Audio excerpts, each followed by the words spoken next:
indice de Huguelin, mais peu importe. Et cet indice de Huguelin, cette somme de température supérieure à 10 degrés, elle est là aussi cépage dépendante. C'est-à-dire que vous avez des cépages qu'on dit tardifs, sont des cépages qui nécessitent une somme de degrés-jour importante. Et puis vous avez des cépages dits précoces qui nécessitent une somme de degrés-jour moins importante, et par conséquent, leur cycle est plus court. Voilà, vous comprenez bien qu'à partir du moment où il fait plus chaud, et ben cette somme de degrés-jour elle est atteinte dans un degré plus court, le cycle végétatif est raccourci, et donc la date de vendange avance. Le lien de tout ça, c'est que effectivement, comme il fait plus chaud, la photosynthèse de la plante fonctionne à plein, et le marqueur principal, eh ben, c'est l'accumulation de sucre dans les baies, et effectivement, on se retrouve avec plus d'alcool dans les vins. Mais je vous disais tout à l'heure que le nombre de jours avec des fortes températures augmente lui aussi. Les végétaux ont une forme d'intelligence, hein. Ils s'adaptent, la plante s'arrête, ferme ses stomates, cesse de respirer, la photosynthèse ne fonctionne plus, on a un blocage. Donc on va se retrouver avec une augmentation de ces pics de température, à avoir des cycles qui artificiellement vont se rallonger, non pas parce que la vigne mûrit correctement, mais tout simplement parce qu'elle s'arrête de fonctionner jusqu'à retrouver des températures qui soient plus conformes avec le fonctionnement de la photosynthèse. Ce soleil va occasionner également des brûlures, et ces brûlures, là aussi, vont abîmer le matériel végétal et empêcher la vigne de mûrir correctement. Et puis ces blocages de maturité vont être aussi induits par l'absence d'eau, puisque la vigne, sur la fin de sa phase de maturation, va se retrouver en appel hydrique qu'elle ne pourra pas satisfaire, et là encore, on va se retrouver avec un blocage du végétal. Quand il y a ces blocages du végétaux et ces pics de chaleur, que la vigne s'arrête de fonctionner, on a aussi pour finir de mûrir. Et plus il fait chaud, et plus elle en consomme. Et plus il fait chaud, et moins on a d'acidité dans les vins. Donc une fois qu'on a compris ça, on comprend quelle est la genèse des solutions qu'on peut nous proposer. Alors, il n'y a pas une solution, Michel Bernard l'a dit tout à l'heure. Je pense que la solution est multiple. Mais ce qu'il faut comprendre, c'est pourquoi je vais choisir d'associer telle et telle solution, à quel problème je vais répondre. Le premier, je l'ai mis en premier, c'est la conservation des sols viticoles. Le deuxième, c'est l'adaptation du matériel végétal. On parle de nouveaux cépages. Alors, vous avez compris avec ce que je vous ai expliqué précédemment, eh bien, on va essayer d'aller chercher des cépages qui ont des cycles qui sont très longs. Des cépages qui autrefois ne mûrissaient pas chez nous, parce que le cycle était trop long. C'est une des solutions. La deuxième des solutions, qui est un peu contre-intuitive, mais qu'on comprend à l'aune de ce que je vous ai expliqué tout à l'heure, ben c'est au contraire d'aller chercher des cépages qui ont des cycles beaucoup plus courts. Beaucoup plus courts, ça veut dire des vendanges encore plus précoces que celles qu'on connaît aujourd'hui. Mais l'intérêt, ça veut permettre à ces raisins-là de mûrir sur des périodes où il y a encore un peu d'eau et d'éviter les pics de chaleur qui engendrent une chute d'acidité dans les raisins. Le troisième, c'est la gestion de l'eau, Michel Bernard l'a dit, et l'irrigation. Vraie ou fausse solution? Alors la question se pose. Vous avez des pays comme Israël, qui est un grand pays précurseur dans l'utilisation de l'irrigation, où 98% de l'eau qui est utilisée pour l'irrigation agricole est un recyclage des eaux usées. Aujourd'hui, c'est 4% de l'eau utilisée chez nous. Peut-être qu'on peut se questionner sur l'utilisation de l'eau dans l'agriculture. Et enfin, la gestion de la canopée. Eh bien, c'est contre-intuitif là encore, mais on commence à se poser la question de remettre les raisins à l'ombre. Remettre les raisins à l'ombre pour éviter les brûlures et limiter l'impact des pics de chaleur. Mais si on met les raisins à l'ombre, eh bien, il y aura plus de soleil, CQFD, plus de photosynthèse. Donc comment faut-il arbitrer ces solutions pour que les avantages de l'une ne deviennent pas les inconvénients de l'autre? Alors, une fois qu'on a ces raisins en cave, il faut trouver des solutions. La première solution, on a des raisins plus sucrés. Qu'est-ce qu'on fait? On enlève les sucres. On désucre les mous et on fermente ensuite. La deuxième solution, c'est les ressources biotechnologiques. C'est aujourd'hui la grande piste de recherche dans l'œnologie. C'est comment la microbiologie peut venir à notre secours. Et en particulier, aujourd'hui, on cherche des levures avec des faibles productions d'alcool, qui ont des rendements en alcool qui sont plus faibles, pour nous permettre d'avoir à terme des raisins moins alcoolisés et de compenser, autant que faire se peut, la quantité de sucre qui aura été produit dans les raisins. Et puis après, on a toutes les techniques que je qualifierais de plus industrielles, qui consistent à enlever l'alcool. C'est-à-dire que nous, vignerons, on se trouve confrontés à un paradoxe qui est de celui d'exercer notre métier d'artisan, de faire du vin, de faire mûrir du raisin, de faire du vin, de le vinifier jusqu'au bout, et puis ensuite d'avoir recours à des techniques qui vont nous permettre d'enlever l'alcool, de manière totale ou partielle, bien entendu, en fonction des besoins des consommateurs.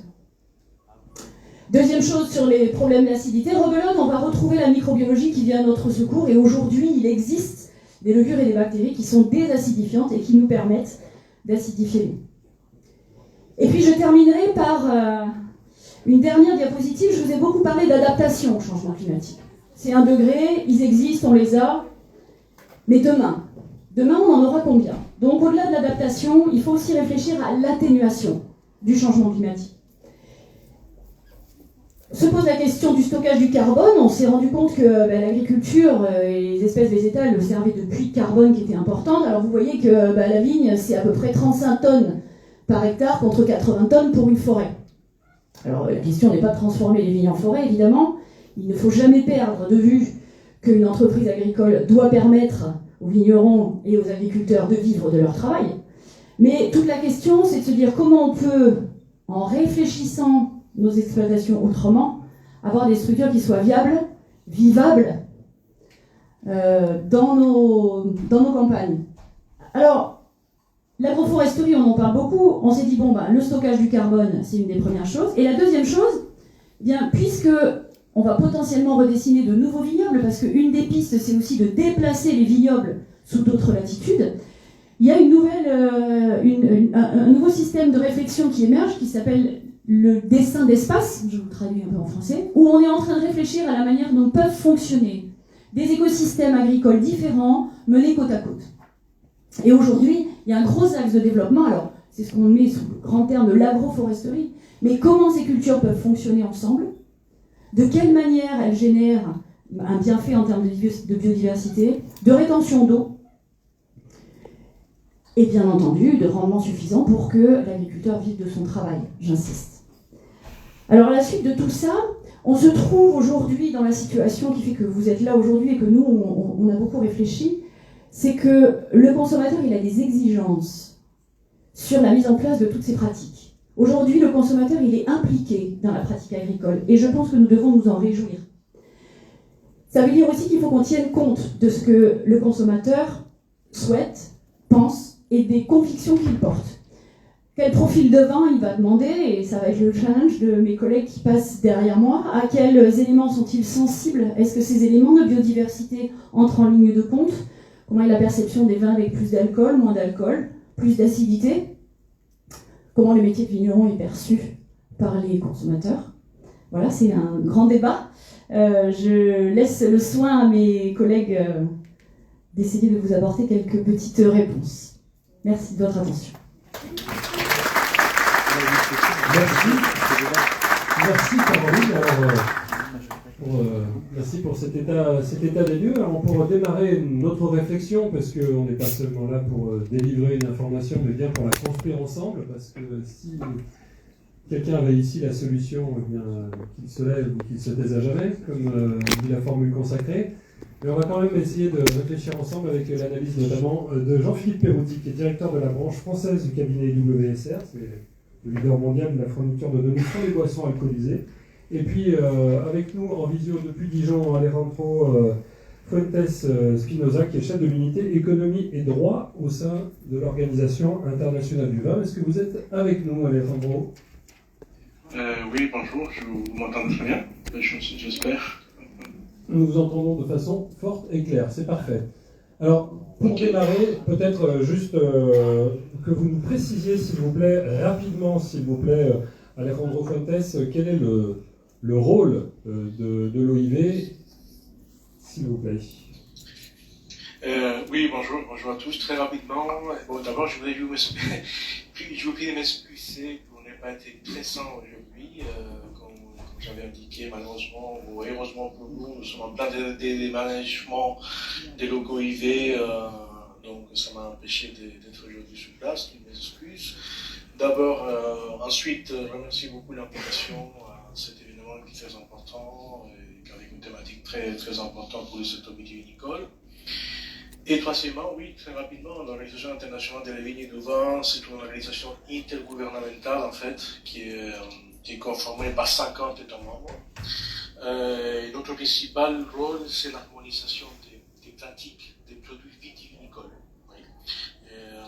Tout ce qui concerne pas uniquement les vins, aussi des spiritueux, des raisins d'étable, des jus de raisin, etc. Donc, nous représentons, par rapport au vin, nous représentons en gros, on va dire 95% de la production mondiale et entre 65 et 70% de la consommation mondiale. Voilà, très rapidement sur l'OIV. Merci beaucoup Alejandro. Je vous pose un peu la même question. Jean-Philippe, quel type d'études est-ce que vous produisez, s'il vous plaît? Oui, bonjour. Donc, je dirige la branche française d'une boîte qui s'appelle IWSR, qui est une entreprise qui est basée, enfin, le quartier général est à Londres. On fait principalement deux choses. On a une centaine de personnes, dont à peu près une trentaine, toute l'année, leur job est d'évaluer les volumes et la valeur, d'ailleurs les chiffres d'affaires, de la consommation de vin, de spiritueux, de bière, de cidre et d'autres boissons alcoolisées dans un peu plus de 100, je crois qu'on couvre 141 pays, plus le duty free. Donc ça, c'est une base de données là-dessus. Ça, c'est le premier volet. Et ensuite, on a une autre trentaine de personnes dont le job est dédié à produire de l'information vue des consommateurs d'alcool. Et plus particulièrement, pour un sous-volet, des consommateurs de vin dans le monde. Donc, typiquement, on fait des enquêtes consommateurs, des relevés d'offres, des choses comme ça.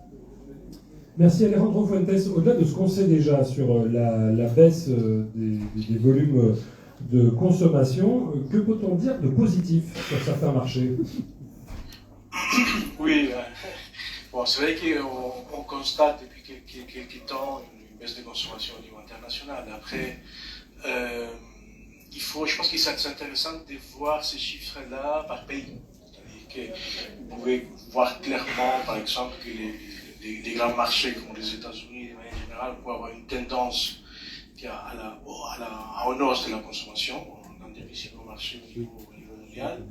Bien sûr, je le dis pour les personnes qui sont dans la salle et qui voient juste le graphique, les États-Unis, c'est la ligne bleue outre-mer qui est la plus haute sur le graphique. Pardon, Alejandro. Oui, exactement. Non, oui, ça c'est bien. Donc, vous pouvez voir des pays comme la France, c'est qui s'est marqué en noir, justement, dans les graphiques, et on voit clairement une tendance à la baisse des consommations. La Chine, avec une particularité, je pense que c'est un couleur un petit peu orange, une particularité depuis quelques années avec une baisse des consommations, qui a été bien sûr marquée par le Covid, mais c'est aussi marqué par des questions structurelles, des changements de segmentation des consommations. Mais comme vous pouvez le voir aussi, c'est ça qui est important, de voir au niveau national qu'est-ce qui se passe. Il y a certains pays qui ont une tendance plutôt stable, on peut le dire, et certains pays qui peuvent, comme l'Italie par exemple, qu'on voit depuis quelques temps, depuis 2004, en 2005, ce qui se passe dans les détails. Merci. Alors, Jean-Philippe Perotti, pour rebondir sur ce propos, comment est-ce qu'on peut, prenons un gros marché, comment est-ce qu'on peut qualifier le marché américain qui globalement était haussier là, sur les 20 dernières années, mais qui quand même connaît des soubresauts, on va dire, assez réguliers. Quand on regarde la courbe, il y a certaines cassures qu'on ne peut ignorer. Comment qualifier cette baisse sur ce marché? Alors, je vais donner des chiffres sensiblement différents, parce qu'ils sont basés sur de la consommation humaine, effective. C'est-à-dire que j'enlève tout ce qui est distillation, tout ce qui est stock, tout ce qui n'est pas consommé par des humains en tant que vin. J'exclus aussi les aromatisés, les vins spéciaux, les fortifiés, pour parler vraiment des vins tranquilles, ce qu'on trouve en rayon, ce qu'on appelle à base de raisin, et évidemment des vins effervescents. Quand on regarde la consommation effective de vin dans le monde, alors on couvre que 140 pays, mais bon, on va quand même taper dans les 98% de la consommation mondiale. J'ai regardé dans notre base de données hier, en 2003, il y a 20 ans, on consommait, pour le chiffre, 215 millions d'hectos de vin tranquille et effervescent. D'accord ? En 2017, on en était à 245. À partir de 2017, ça baisse. Et aujourd'hui, on est sensiblement en dessous du niveau de 2003, il y a 20 ans. Donc la consommation de vin dans le monde, elle baisse depuis son pic de 2017. Alors, il y a eu la Covid entre-temps qui n'a pas aidé. Il y a eu les poussées inflationnistes en 2022 et 2023 qui forcément n'ont pas aidé, mais il y avait quelque chose qui se passait avant. D'accord ? Donc ça, c'est le premier point. Le deuxième point, c'est, vous demandiez, je crois, quelque chose de positif. Oui, s'il vous plaît. Ok. Alors, il y a la consommation de vin dans le monde, et à nouveau, hein, j'exclus les aromatisés, des trucs comme ça. C'est 2 salles, 2 ambiances. Les vins tranquilles, les vins effervescents. D'accord ? Les vins effervescents entre 2003 et 2023, ils augmentent chaque année ou presque. En 2020, ça a baissé forcément, mais après, c'est reparti. Donc on a les bulles continuent de progresser, à un taux peut-être moins important qu'avant, mais ça continue de progresser. C'est les vins tranquilles qui baissent. Et les vins tranquilles, à partir de 2017, c'est les rouges qui ont commencé à baisser en 2018, puis les blancs en 2019, puis les rosés qui ont arrêté leur croissance en 2020. Alors, sachant que, en fait, ça rejoint peut-être la présentation d'avant sur il n'y a pas une méthode miracle, il n'y en aura jamais. Il y a tout un tas de... Pour ceux qui ont fait du parachutisme militaire, Ils sont nombreux. voilà, vous avez une grande voile qui se déploie automatiquement quand vous sautez.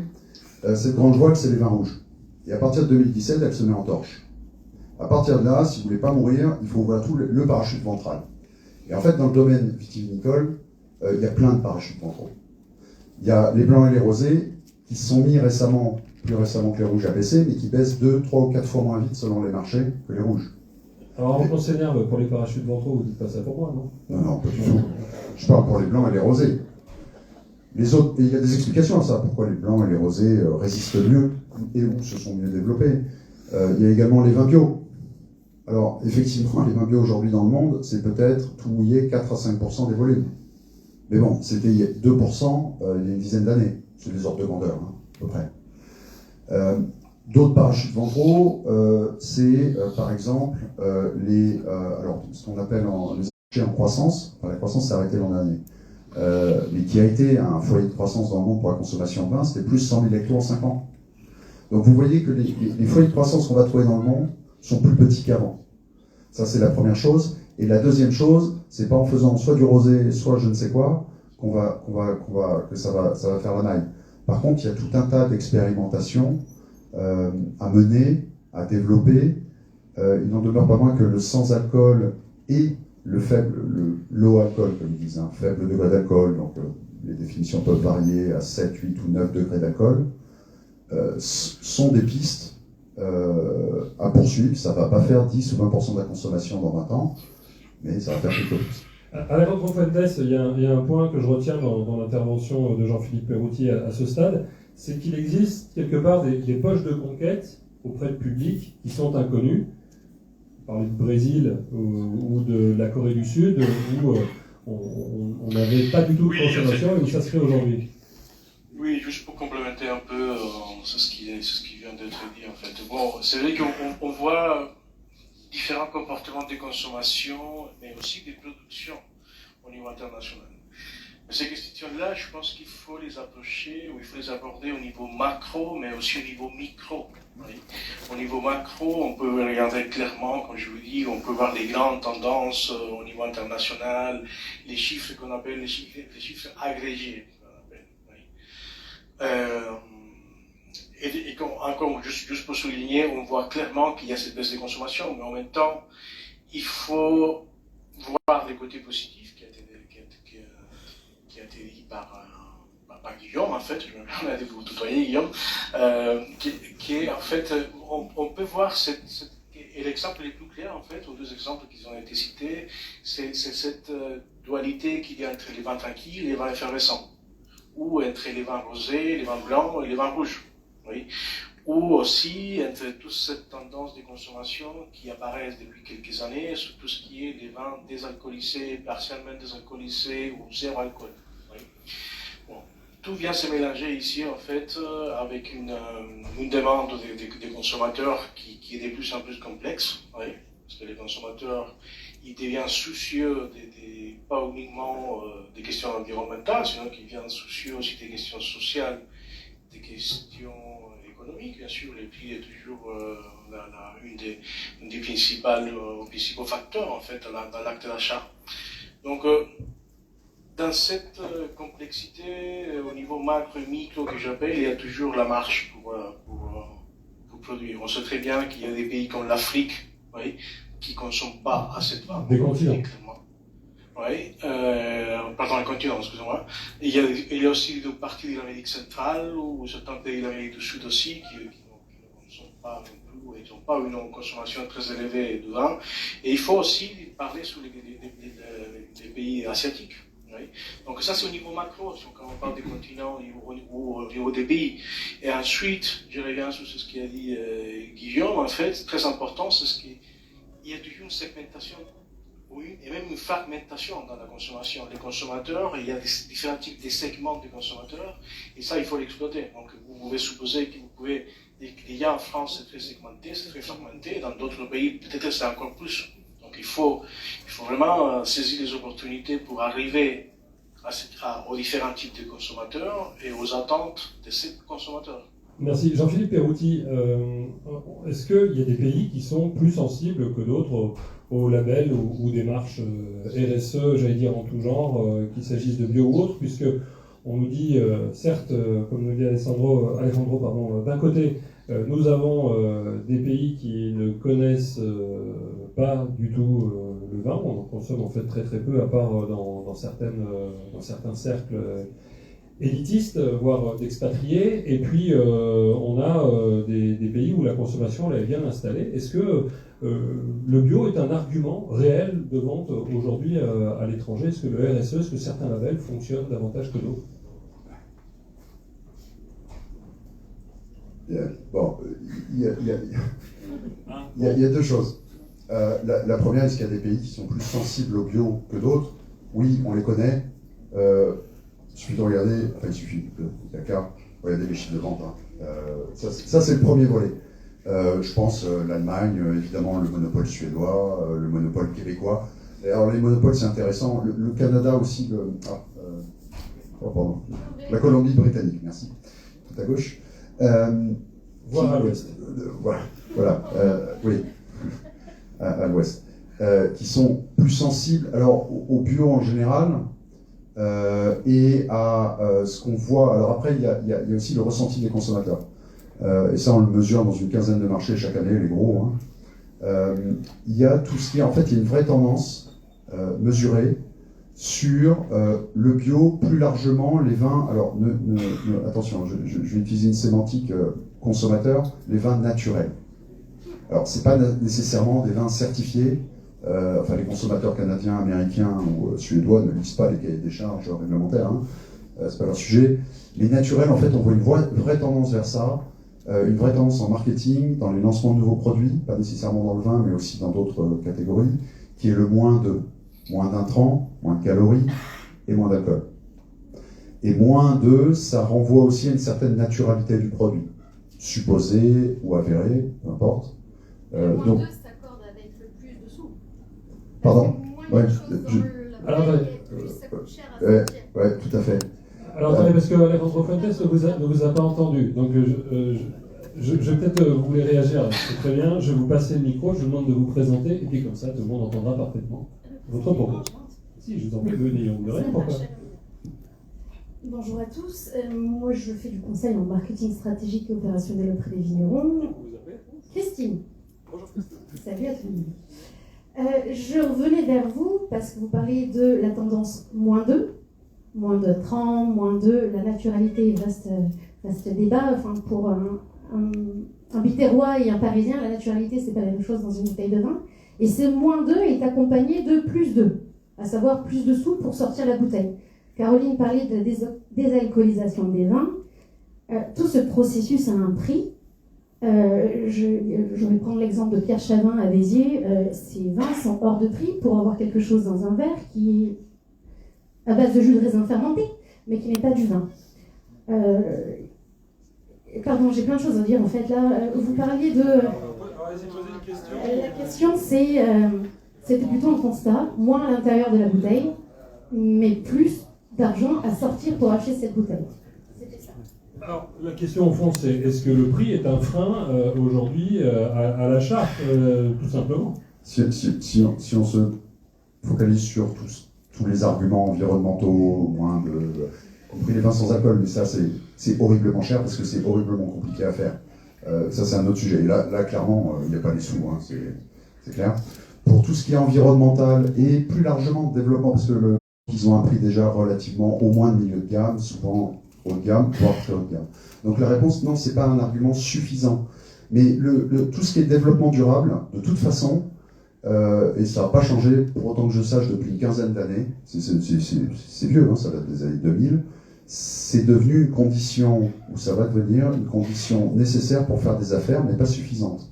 Condition nécessaire parce que de toute façon, les importateurs, les distributeurs, les garanges et des segments de consommateurs qui évidemment vont être prêts à payer pour un label bio, biodynamique, etc.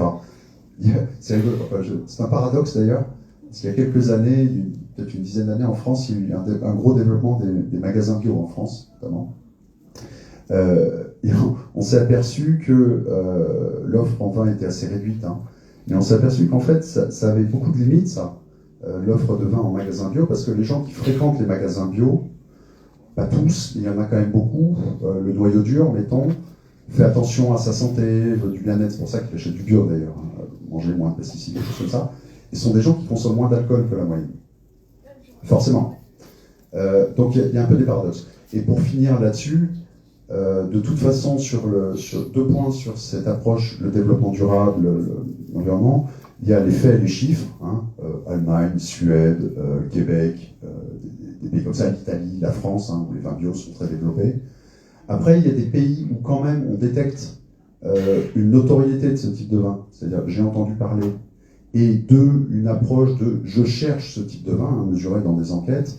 Il y a des pays où ça frémit, où ce genre de vin est très petit, hein, c'est moins de 0,5% peut-être des volumes, voire moins, mais où il y a sans doute une vraie attente, je pense par exemple à la Corée du Sud. Lorsqu'on parle des vins bio, vins nature, c'est surtout les vins nature, c'est des phénomènes qu'on trouve aujourd'hui qu'en France.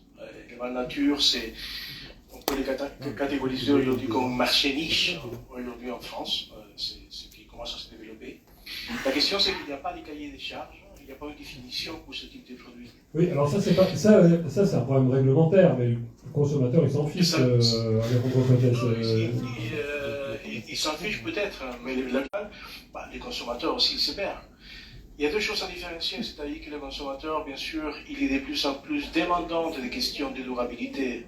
Et quand je parle de durabilité, je parle des 3 piliers de durabilité, environnementale, économique et sociale. Oui. Mais ça ne suffit pas pour définir la consommation de consommateurs. Moi, je mets toujours l'exemple. Moi, à la base, je suis économiste. Moi, si je vous demande à tout le monde si vous aimez une Ferrari, tout le monde va me dire oui, peut-être j'aime beaucoup une Ferrari. Maintenant, la question qui est la plus importante, est-ce que vous êtes prêt à payer pour une Ferrari? C'est ça la question. Donc, vous pouvez aimer beaucoup quelque chose, mais si vous n'avez pas l'argent ou si vous n'êtes pas prêt à payer pour quelque chose, c'est complètement différent.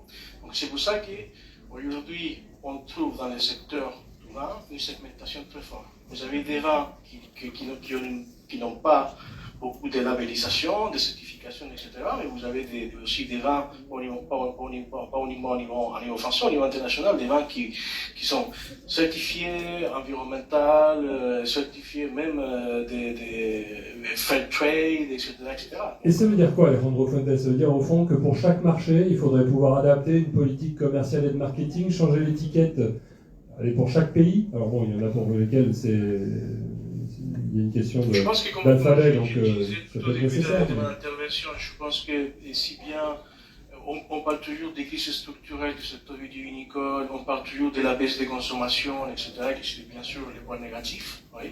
Mais je pense qu'il ne faut pas non plus, disons, rester sur ça. Je pense qu'aujourd'hui, on le sait clairement, il y a une segmentation très forte des consommateurs.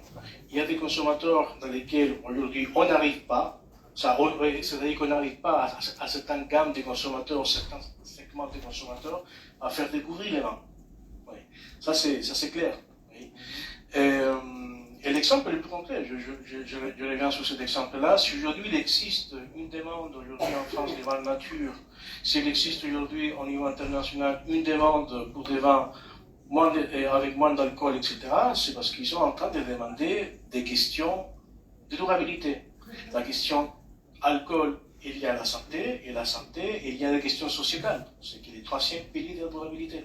Donc, voilà, c'est de manière générale. Merci. Est-ce qu'on a une intervention, une question, une réflexion à apporter aux personnes qui sont avec nous ici? N'hésitez pas. Monsieur, je vais vous passer le micro, comme ça, Monsieur Fuentes peut vous entendre.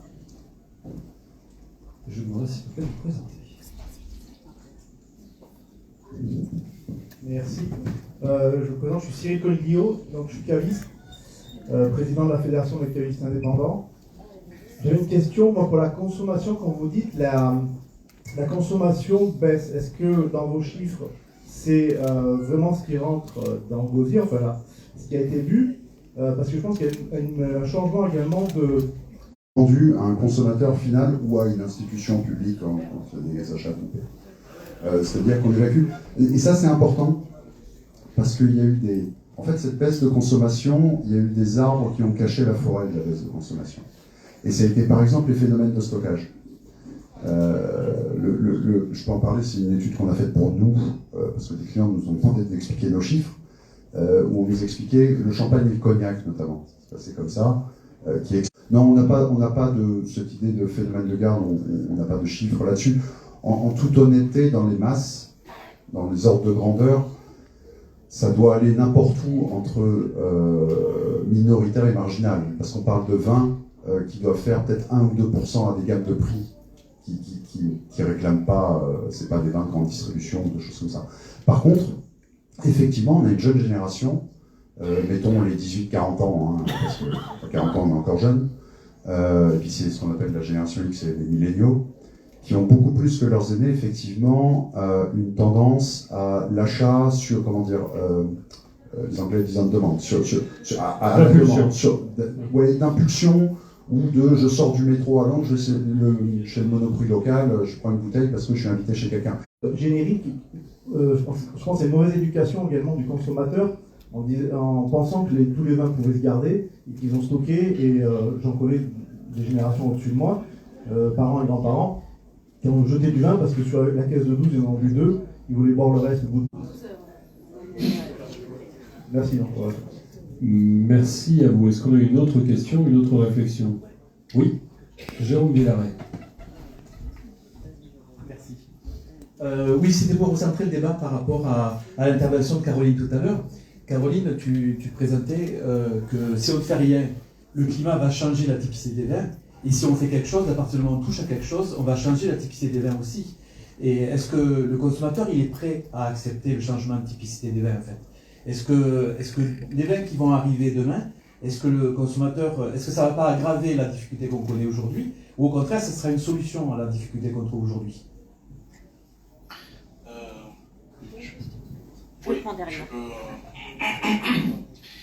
Oui, en fait, c'est une des questions les plus compliquées à répondre, mais bon, il y a pas mal des études qui ont été faites par rapport à ça. Le changement climatique, en fait, c'est clair. Le changement climatique, comme vous le savez tous, pose un problème des changements des qualités organoleptiques des vins.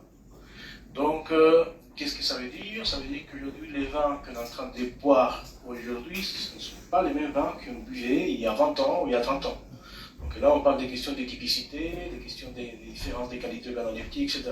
Mais de toute façon, monsieur Fuentes, si tu me permets de vous couper... Tu finis l'idée d'abord, et ensuite, quel est le problème en fait aujourd'hui? On se pose beaucoup au niveau économique, des chercheurs économiques ont posé cette question, c'est-à-dire qu'aujourd'hui, il y a une offre, oui, qui parfois, il y a un décalage avec les dérivés alcooliques. Le dérivé alcoolique, il a complètement changé depuis 20 ans, 30 ans. Il y a des études qui montrent clairement que dans certaines appellations, je ne vais pas évoquer les appellations dans ce moment-là, mais qu'on augmentait de 1 degré, 2 degrés. Oui, donc la qualité organoleptique de ces vins n'est pas la même. Après que les consommateurs ils continuent à les boire, ça montre aussi une capacité forte du consommateur à s'adapter. Ah, vous êtes d'accord? Pour le coup, est-ce que les vins qu'on buvait il y a 30 ans, je ne sais pas, n'importe quelle appellation, sont les mêmes qu'aujourd'hui? Sans doute pas. De toute façon, on ne parle pas de rupture technologique. C'est pas comme si demain, la totalité des Côtes-du-Rhône allait radicalement changer le profil des vins, j'imagine. C'est des choses qui vont être incrémentales. Petit 1. Et il y a une capacité des consommateurs à s'adapter générationnellement qui est très grande. De toute façon, quelqu'un qui rentre aujourd'hui sur le marché du vin qui a 20 ans, d'abord, l'idée de typicité, c'est sans doute un peu vague. Une race de restaurant à 40 degrés à l'ombre à Avignon, par exemple pendant le festival ou en dehors, si le rouge est frais. Dans un tiers des cas, on va vous dire n'importe quoi, non, il n'est pas, n'importe quoi du rouge frais. Dans l'autre tiers des cas, le serveur va répondre « Ah, je sais pas, mais je peux amener un seau à glace si vous voulez ». Et dans le troisième cas, on va vous dire « Oui, il est dans un petit réfrigérateur ». Enfin, la fraîcheur, c'est bien sûr l'acidité, enfin des choses qui me dépassent complètement le profil organoleptique des vins, mais c'est aussi la 40 degrés à l'ombre qui est conservée sur une armoire juste sous la lumière dans l'arrière-salle, personne. Donc, finalement, sur la typicité, elle va forcément évoluer. Parce que le plus 1, M. Fuentes a cité effectivement le plus 1 ou plus 2 degrés, en tout cas dans certaines appellations ou certaines zones, la tendance elle est à moins 1 ou moins 2. Clairement. Donc il va falloir trouver, ça c'est pour l'alcool, et aller sur la fraîcheur. De toute façon, on va vers un réchauffement climatique. J'ai regardé, on me dit toujours, oui, mais les étés étaient très chauds à Avignon il y a 30 ans. Ouais, mais des jours à 40 degrés, il n'y en avait pas 50 dans l'été. Il y en avait quelques-uns, des épisodes. C'était pas tout l'été.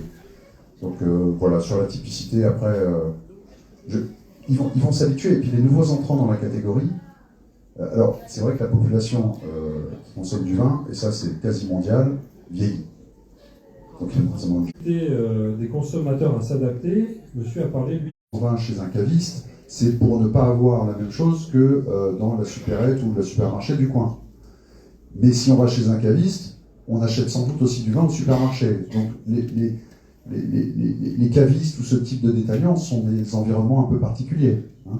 Et puis c'est relativement... La question, pourquoi ces vins progressent de 1, 2 ou 3% par an tous les ans depuis 20 ans, quand les vins tranquilles, eux, baissent de 2 à 3% tous les ans depuis 6 ans? C'est une question intéressante. Il y a des modes de consommation. Alors pour le coup, c'est souvent des canettes. Mais c'est pas l'histoire des canettes, c'est des petits formats. Et ce qu'on voit bien, c'est qu'il y a même des distributeurs qui poussent ça, et notamment en Amérique du Nord, mais pas uniquement. Il y a des pistes d'action, là, quand même. En fait, sous la contrainte économique, il y a des reports d'achat des consommateurs depuis la 75 centilitres, vers des 50 ou 25 centilitres, ou au contraire, vers des 3 ou 5 litres. Bag-in-box, etc. Pourquoi? Soit pour avoir une dépense moins cher de sa poche quand on achète une bouteille de 25 ou 50 par rapport à une 75, soit pour avoir un prix unique. Les sorties, les ventes des marques de spiritueux notamment qui sont parrainées ou faites en association le soir, je bois un verre de vin pour me détendre. Ce sont des vins où on n'a pas envie de se prendre la tête, c'est des vins qui doivent vous faire voyager et rêver. Alors après les questions de terroir derrière, c'est très gentil, mais ce qui les fait rêver, c'est la marque 19 Crimes, qui vous met un crime célèbre sur ça. C'est des vins qui font des sorties, ça. Qui doivent baisser, comme tout le monde. Mais qui font un minimum rêver. Dans les bulles, d'ailleurs, y compris en France, c'est pas uniquement parce qu'ils avaient un très joli profil organoleptique. C'est aussi... On va prendre une dernière question ou réflexion, si vous le voulez bien, avant de passer à notre seconde partie d'après-midi. Pas de questions, pas de réflexion. Alors peut-être juste une question pour vous, Alejandro Fuentes, puisque Jean-Philippe Perouti nous parlait notamment de cette, du changement de contenant. Est-ce que voilà, il y a eu l'olium, il y a eu la barrique, la bouteille. Et ces comportements d'achat, ils passent, bien sûr, pour que le consommateur ne va pas forcément acheter son vin dans une caviste, il va acheter online, il va aller dans un supermarché, etc. Et tout encore va dépendre en fonction du type de consommateur. C'est-à-dire qu'il peut y avoir des consommateurs qui peuvent encore, enfin, et on revient toujours sur la question environnementale. Le secteur vitivinicole, il fait, depuis une vingtaine d'années, il fait des efforts assez importants sur la question du packaging. On a été testé, etc. Et ce qui est paradoxal, c'est que ça a été testé dans plusieurs pays au niveau international, c'est que le consommateur, il assimile les poids de la bouteille, plus la bouteille elle est lourde, le consommateur il pense que les vins il est meilleur. Donc, sortir ces effets de croyance dès la tête des consommateurs, y compris moi, c'est assez difficile. C'est assez difficile, hein, parce que les vins, historiquement, il a été produit, consommé, acheté d'une façon déterminée. Donc, bref. Et je pense qu'encore une fois, là, il y a des efforts qui se posent au niveau international. Je pense que ça a été aussi souligné. Les vins, il va continuer à être exporté. Oui. En gros, une bouteille sur deux traverse une frontière au niveau international. Oui. Parce que moi, je mets toujours l'exemple, moi en tant que Chilien, j'ai toujours rêvé de boire des vins français. Les Américains, ils vont continuer à rêver de boire des vins français, espagnols, italiens, les marchés chinois, etc. Donc, on sait très bien que les vins, ils vont continuer à s'exporter.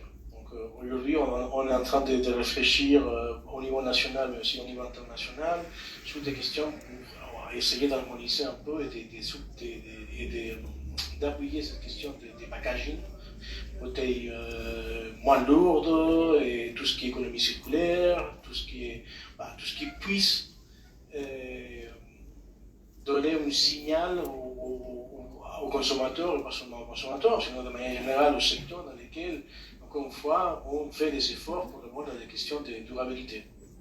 Merci Alejandro Fuentes.